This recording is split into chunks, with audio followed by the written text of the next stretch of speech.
Good morning, જય શ્રી કૃષ્ણ, જય સ્વામિનારાયણ, જય જીનેન્દ્ર અને Sitaram. Welcome to our new blog. આજે છે ને બુધવાર છે, બપોર થઈ ગઈ છે, છોકરાઓને સ્કૂલેથી આવવાનો ટાઈમ થઈ ગયો છે અને વરસાદ આવતો તો સારું થયું. હવે અત્યારે બંધ થયો છે. જો થોડી વાર ન આવે ને તો સારું, છોકરાઓ સ્કૂલેથી આવી જાય. જો આ લોકો તો વરસાદ ચાલુ વરસાદમાં કેવું કામ કરે છે.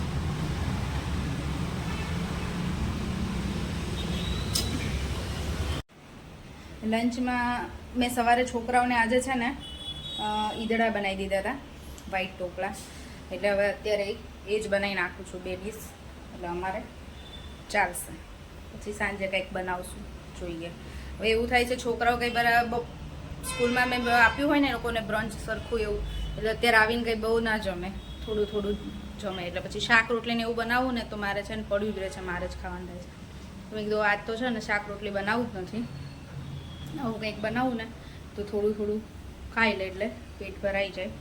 અને સાંજે કંઈક પ્રોપર બનાવશું. જો આપણે છે ને એક પ્લેટ તો રેડી થઈ ગઈ છે અને બીજી મૂકી દીધી છે. બસ હવે છોકરાઓનો આવવાનો ટાઈમ થઈ ગયો છે, એ લોકો આવશે ને ત્યાં ગરમ ગરમ મજા આવશે. કહેશે તો પછી વઘારી દઈશ, નહીં તો એમનામ ભાવે છે એ લોકોને. જો મસ્ત આપણે છે ને ગરમા ગરમ ઈદડા તૈયાર છે, પણ એકદમ સોફ્ટ. અને છોકરાઓ તો છે ને આને કાચા તેલ જોડે જ ખાય છે, બીજું કાંઈ નહીં. કેચઅપ નહીં, વઘારવાના નહીં, અને બીજું કાંઈ ન જોઈએ, ચટણી કે એવું. એ લોકોને તેલ જોડે જ મજા આવે છે. એક પ્લેટ પ્લેન કરી છે અને એક મસાલાવાળી. બાજુ બંને આવી ગયા છે ગટિયાઓ મારા. હેલો રાહી, કેવું રહ્યું સ્કૂલે બેટા? સારું રહ્યું? હેન્ડ વોશ કર્યા? ચલો જમી લેવું છે ને, ગરમ ગરમ છે તો. મજા આવી હતી સ્કૂલમાં ઢોકળા ખાવાની? ફ્રેન્ડ્સ જોડે શેર કર્યા હતા? મેં આખો ડબ્બો ભર્યો હતો, હે ને? આવી કંઈક વસ્તુ હોય ને તો વધારે આપું તો એમ ફ્રેન્ડ્સ જોડે, કેમ કે એમ ફ્રેન્ડ્સ કંઈ એવું કંઈક હોય ને તો લાવે તો રાહી નહીં મજા પડી જાય. કેમ? ચલો, જો સાંજના 4 વાગ્યા છે અને છે ને એટલું બધું અંધારું થયું હતું અને વરસાદ એવો આવતો. જેવો છે ને બહાર વરસાદ ચાલુ છે મસ્ત, અને અંધાર્યું છે એ સારું. રૂમમાં તો બહુ જ અંધારું.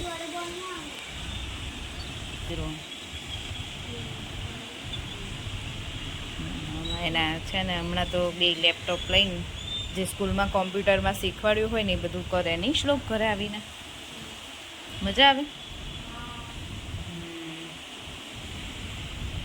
નહીં, કરો ચલો. એટલો મસ્ત ઠંડો પવન આવે છે વરસાદનો.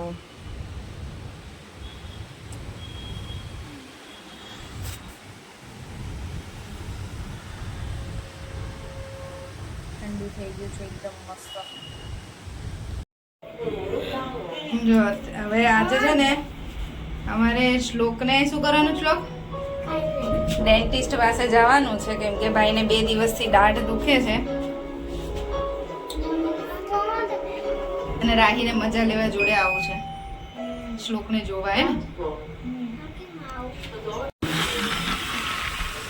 વરસાદ આવે એટલે બધું એવું મસ્ત ગ્રીન થઈ જાય ને. આજ તો ઠંડુ થઈ ગયું નહીં એકદમ, કેમ કે આજ ધીમો વરસાદ હતો ને.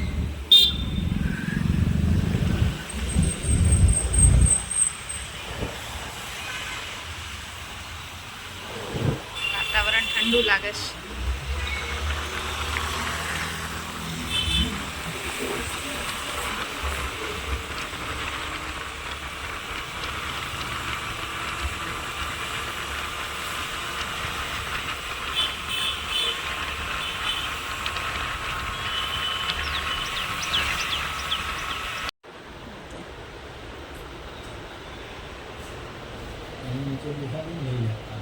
હે?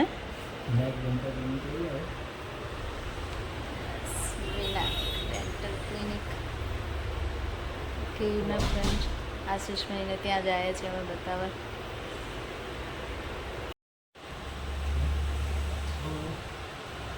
કાંઈ ન કરે આશીષ અંકલ કંઈ કરે. જો અમે છે ને શ્લોકને બતાવીને આવી ગયા છીએ ઘરે. તો એને દાઢ સડી ગઈ છે એટલે બે દાઢમાં તો કેપ આવશે, બાકીની 2 દાઢ કરશે પછી ખબર. એટલે આજે તો નહોતું કરવાનું કેમ કે હમણાં 3-4 દિવસ તો એમને પેક છે. એટલે હવે ફોન કરશે ત્યારે જવાનું છે ટ્રીટમેન્ટ માટે. અને જો હા ડિનર બનાવું છું. ડિનરમાં બનાવવાની છે આજે દાળ ઢોકળી, ગુજરાતી દાળ ઢોકળી.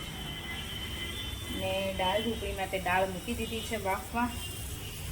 અને દાળ મેં વહેલા પલાળી જ દીધી હતી એટલે હળદર અને મીઠું નાખીને બાફવા મૂકી છે. અને જો ઢોકળી માટે લોટ બાંધું છું. ઘણા ઢોકળીમાં ચણાનો લોટ વાપરતા હોય, ઘણા ચણા અને ઘઉંનો બંનેનો વાપરતા હોય, પણ હું ખાલી ઘઉંનો લોટ જ લીધો છે. મેં આમાં ચણાનો લોટ નથી લીધો. આપણે રોટલીનો જે લોટ હોય ને એમાં નાખ્યું છે મરચું, હળદર, અજમો, ધાણા જીરું, મીઠું અને થોડું તેલ. અને બસ હવે આને છે ને રોટલીનો લોટ બાંધીએ ને એવો લોટ બાંધી દઉં. જો દાળ બફાઈ ગઈ ને પછી એમાં ટમેટું, આદું અને લીલું મરચું એક જ નાખ્યું છે. લાલ મરચું નાખીને પછી વધારે તીખી થઈ જાય. બધું નાખીને હું બ્લેન્ડર ફેરવું છું. મેં ક્રશ કરી દીધી છે. અને હળદર અને મીઠું નાખ્યું હતું બાફવામાં જ. અને હવે ઉકળવા મૂકી દીધી છે. અને દાળ ઢોકળીની દાળ હોય ને થોડી પતલી હોય એટલે પહેલેથી થોડી પતલી જ રાખવાની, કેમ કે ઢોકળી આવે ને પછી પાછી થોડીક ઘાટી થઈ જાય. એટલે હવે આ થોડી ઉકળવા માંડે ને પછી આમાં ઢોકળી નાખવાની છે. તો એ ઉકળે ત્યાં સુધી આપણે વણી નાખીએ. જો આવી છે ને મોટી મોટી આવી રોટલીની જેમ વણી નાખવાની, બહુ જાડી નહીં બહુ પતલી નહીં એવી. અને પછી આને કટ કરવાની.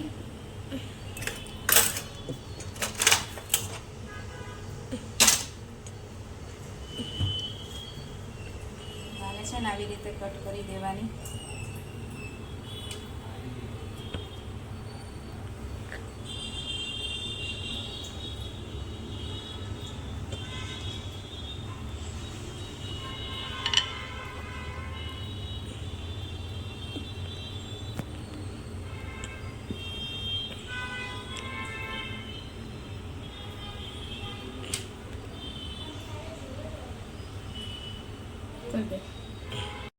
જો આ દાળ ઉકળવા માંડી ને પછી મેં આમાં સિંગઈ નાખી હતી, કેમ કે દાળ ઢોકળીમાં સિંગ વગર ન મજા આવે. જો એટલે સિંગઈ નાખી છે. દાળ ઉકળશે ને એની જોડે જોડે બફાઈ જશે. અને જો ઢોકળી કટ કરી છે ને હવે આને છૂટી છૂટી એક એક નાખવાની છે. બધી એકસાથે એક જગ્યાએ નહીં નાખવાની, નહીં તો ચોંટી જાય. અને ગેસ એ બહુ ફૂલે નહીં રાખવાનો અને સાવ ધીમો નહીં રાખવાનો. માપનો ગેસ રાખીને અને એને ઉકળવા દેવાની.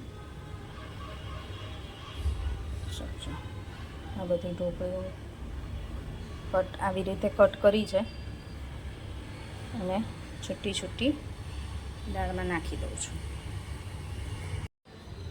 જો ઢોકળી નાખતા છે ને એમ વચ્ચે વચ્ચે હલાવતું જવાનું, નીચે બેસે નહીં. હવે છે ને આને થોડી વાર બધી નખાઈ ગઈ છે મારી ઢોકળી, એટલે હવે આને થોડી વાર છે ને ઉકળવા દેવાનું છે અને વઘાર કરવાનો છે દાળનો. આપણે એક બાજુ વઘાર કરી દઈએ. જો વઘાર માટે તેલ મૂકી દીધું છે. એના માટે રાઈ, જીરું, હિંગ, લવિંગ, તમાલપત્ર, સૂકા મરચાં અને લીમડો, બસ એટલી વસ્તુ. તેલ આવી ગયું છે આપણું. વઘારમાં આટલું લેવાનું છે. પહેલાં રાઈ, પછી લવિંગ, જો બધો વઘાર છે ને મસ્ત થઈ ગયો છે. એને દાળમાં નાખી. જો વઘાર સરસ થઈ ગયો છે. હવે આમાં છે ને આપણે ખાટી મીઠી કરવાની, એટલે આમાં ગોળ છે ને છેલ્લે નાખવાનો, પહેલાં નહીં નાખી દેવાનો દાળમાં. ગોળ, થોડું લીંબુ નાખવાનું છે, અને લાલ મરચું અને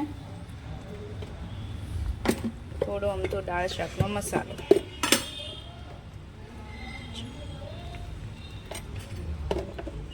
બસ, અને હવે આમાં થોડું લીંબુ નાખી દેવાનું છે ને આપણી દાળ ઢોકળી જો મસ્ત બની ગઈ છે.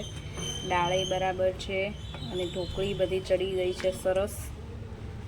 આમાં થોડું લીંબુ નાખવાનું છે અને કોથમીર. બસ, એટલે આપણી દાળ ઢોકળી રેડી. જો આપણી દાળ ઢોકળી મસ્ત બની ગઈ છે. એની જોડે ખાવા માટે પાપડ શેકાઈ ગયા છે, ડુંગળી સમારી છે અને છાશ. ચલો હવે છે ને ગરમ ગરમ જમવા બેસી જઈએ. તમને મારી દાળ ઢોકળીની રેસીપી કેવી લાગી કોમેન્ટ કરજો જરૂરથી.